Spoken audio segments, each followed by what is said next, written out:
So, ayan guys. Magano tayo ng silk. So, ayusin natin. Tatanggalin natin ang mga magaganda. Ayan. Tapos, hugasan. Then, gagayatin natin. Tapos, lalagyan natin sa plastic. Then, after that, lalagyan na natin sa freezer. Para kung sakali, yung magluluto na si madam, kuha na lang ng kuha. So, ayan. Ang dami kong gagayatin ng isang plastic. Ayan. Silk ang tawag nito. Hindi ko alam kung ano English nito eh. So, ayan. Dami niya, no? Tapos, isa-isahin ko yan sa running water. Hindi pwede nang ihab-hab lang ganyan. So, kailangan isa-isahin kasi marami siyang marami siyang lupa-lupa. So, ayan. Ang silk.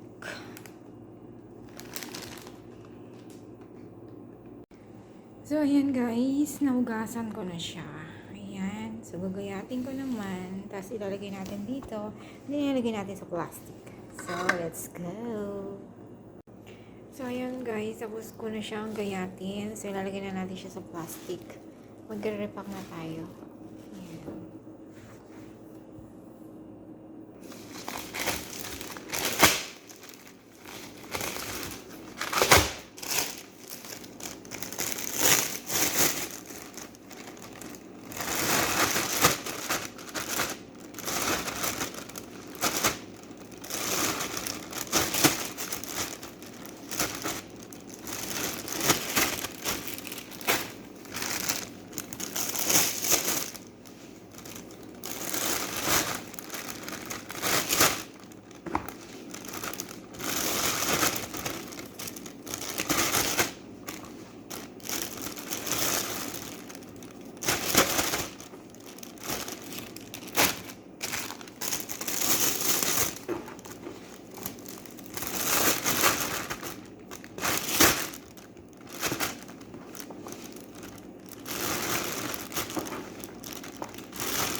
Ayan, so ayan, tapos na. Lalagyan na natin sa freezer.